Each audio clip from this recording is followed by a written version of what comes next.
Welcome back to another video, guys. I am Robbie. I'm Jye.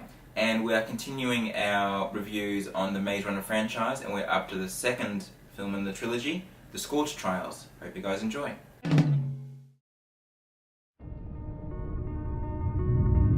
I think it's safe to say the Maze Trials were a complete success. It's too soon to say, but they could be the key to everything. It's time now to begin Phase 2. Welcome to the Scorch! The world outside's hanging on by a very thin thread.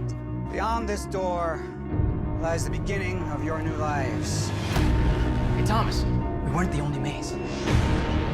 Maze Runner, the Scorch Trials, was once again directed by Wes Ball, and it brings back the stars Dylan O'Brien, Kaya Scodelario, Thomas Brodie-Sangster, and it also adds to the cast Giancarlo Esposito, who I love from Breaking Bad. Gus Fring. Yeah.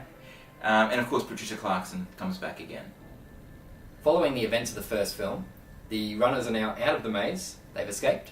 Yeah. And now they have to face a whole new set of challenges and threats in the open world, labelled the Scorch. Scorch. And pretty much being pursued by the evil organisation Wicked for, most of the film. Yeah. Again, we'll keep this spoiler free for the second film. We'll do spoilers at the end.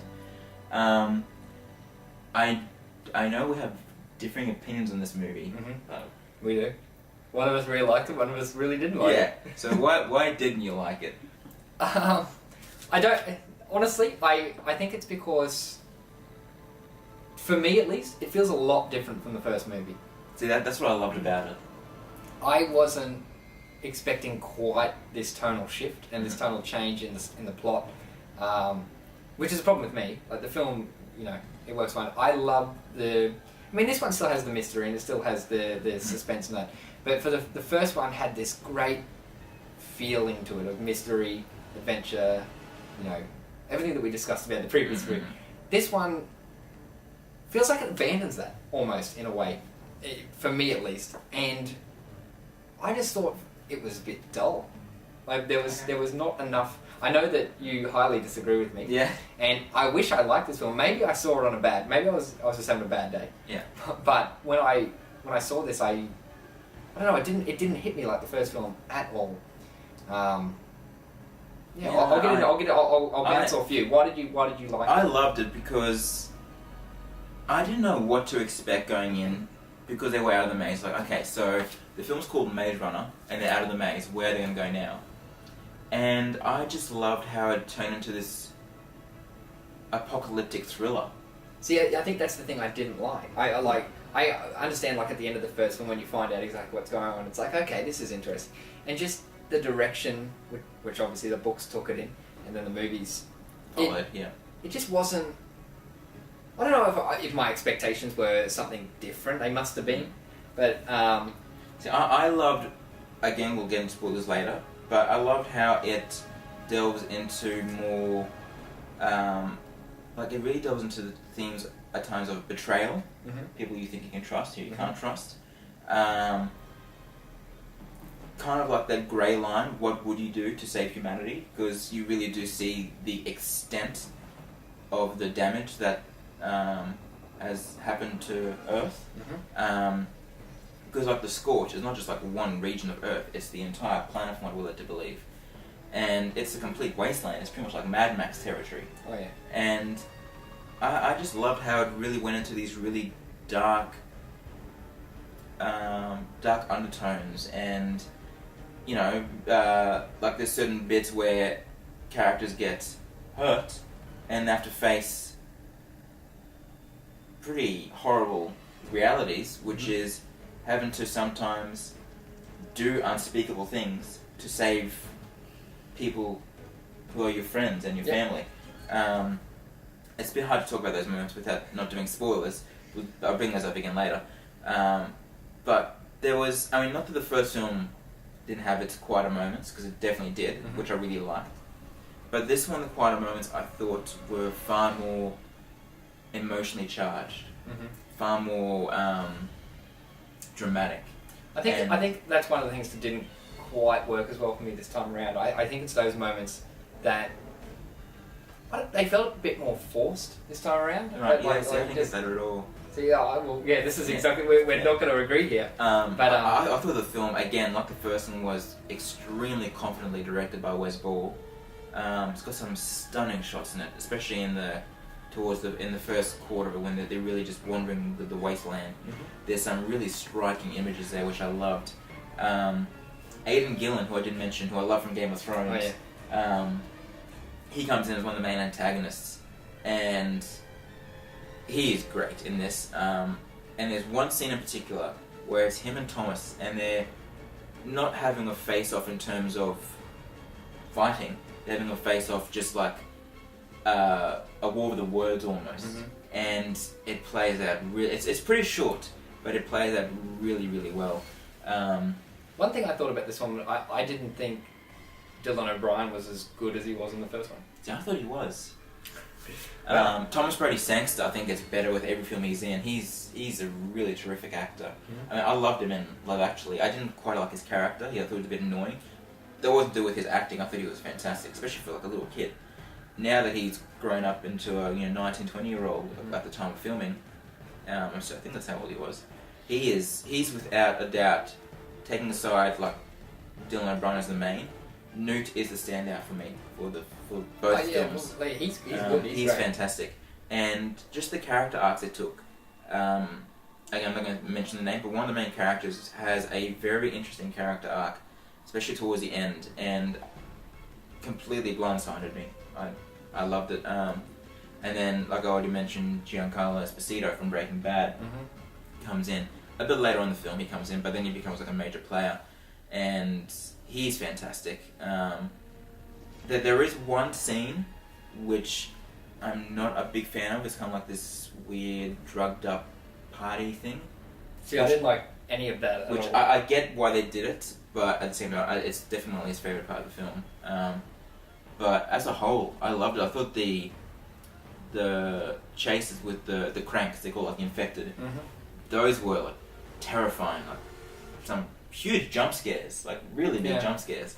And there's that one. Actually, there's the bit in. Have you ever played The Last of Us? I have not. No.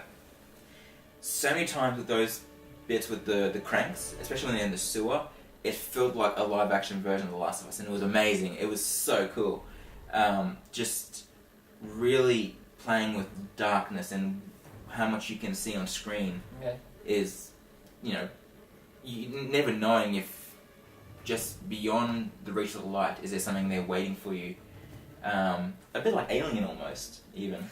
I keep bringing Alien to every single movie because I love it. And don't get me wrong, I enjoyed these parts of the films. I thought they worked fine. Like they are genuinely suspenseful. There's just the once again, I think it's a problem with me and not so much the film. It's definitely a problem with you. All right, I think I was expecting it to go one way and it's gone completely different. Yeah. And just like I don't personal level, I didn't think Dylan O'Brien was as good as he was in the first one, which you disagree with. I thought he was great. Yeah. So I'm hoping that the third one will bring it back a bit for me. Right. But yeah, so for this one, I definitely recommend rewatching it for seeing the third one. Oh yeah. I will. If you want to. I will. Maybe I'll like it again on rewatch. Like I said, maybe it was just I was having an off day or something. But yeah, just going from loving the first one to not so loving this one. I love both of them. If I had to pick one as my favourite, oh boy, just by like a fraction, I'd have to go this one just because of the story arcs it goes into. I loved it. I saw it multiple times on release, and I thought it was fantastic. And it was this film that solidified for me the franchise because I love the Hunger Games. Mm-hmm. The finale I don't think is that good, but as a whole, like especially Catching Fire, I think is a tremendous film. I think, just talking about the Hunger Games for a second, the third one is my favourite, surprisingly. Really? And then I thought it completely stumbled on the fourth one. The fourth one was terrible. But even like its high notes in the Hunger Games, which I adored, Maze Runner for me just leaves it for dead. Mm-hmm. I thought it was just fantastic. Because it has so much more going on, for me at least. Yeah. Jump into spoilers. So, the bits that I was talking about before, where certain character arcs took me by surprise, Teresa was one I was thinking of. Yeah. where she is an ally and quickly turns into almost not a villain but an antagonist by the end. 100%. She betrays them all, essentially. Did you think that was forced at all? No. Not at all? Watching it again, you can see little hints of it throughout the entire film. And seeing it again, knowing how it ends, I was like, how did I not pick up on that? Which I think is how a great twist works, is when you see the seeds of course. it, it doesn't just come out of nowhere. See, that was one of the things I didn't like as well, like that whole twist originally. So I love that moment when they're up on the edge of that cliffside, and Teresa's talking about how she's got her memories back about her mother, and the horrible events that occur with that, like her mum, pretty much just breaking down into one of these infected people. And so you see, again, a bit like Patricia Clarkson's character, not that we agree with it, but you see her motivations behind everything. Yeah, exactly. And they are very emotionally driven. Oh yeah, she doesn't just go, oh, I'm betraying you. Exactly. Yeah, exactly. And you can see she's very torn between betraying her friends and her allies and what she thinks benefits the greater good. Again, like Patricia Clarkson. But that shot when you don't know I didn't even know she was leading up to that. She's just doing this story and like, okay, learning more about her. And the next thing she says, I just want you to understand. And it's the light coming behind her, and you're like, oh my gosh, she's literally just betrayed all of them. I thought that was such a great moment. I'm glad that had this effect on you. I didn't like it as much. Yeah, I loved it. That almost a bit like the ending bit in Guardians, when I'm saying that one moment made the film for me. Yeah. This made the film for me. Cool. And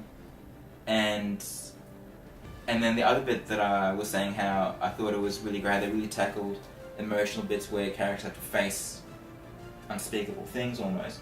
Was when one of them gets infected and have to face, we can't let him become one of them, and they literally let him commit suicide. Yeah, which is pretty dark for a young adult kind of film. I have to admit, like that went a lot darker than I. Very dark, very quickly in the film. Yeah. And one of those images I was saying that I thought was fantastic was it's almost silent, and you just see like they're walking along like a sand bridge, and it's like just silhouettes, and then you hear the gunshot in the background, and they all just stop for a moment. Yeah.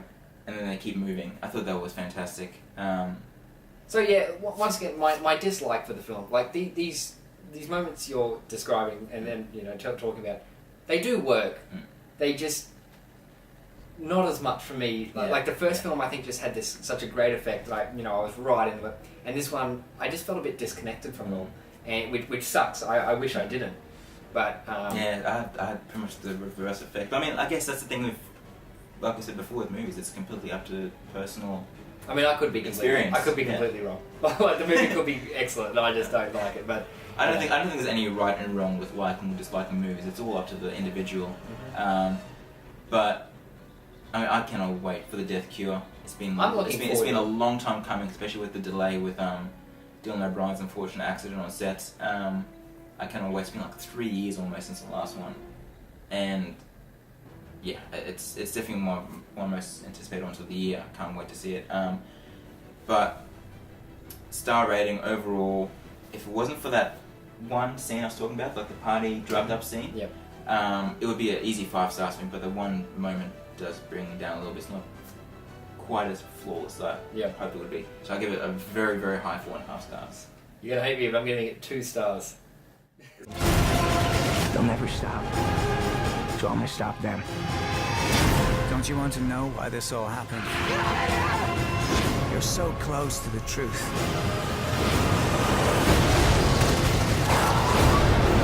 Right there! Hang on!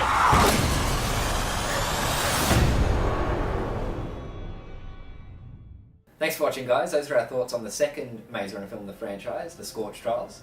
A bit of differing opinions. Yeah, of course. That's to be expected every now and then, though. Keep an eye out for our review of The Death Cure, which will be up as soon as we see it. We'd love to know what you thought of the film, so leave a comment below and tell us what you thought. If you like what you saw, hit that subscribe button. We'll have plenty of new videos coming up in the future. Until next time, we'll see you at the movies.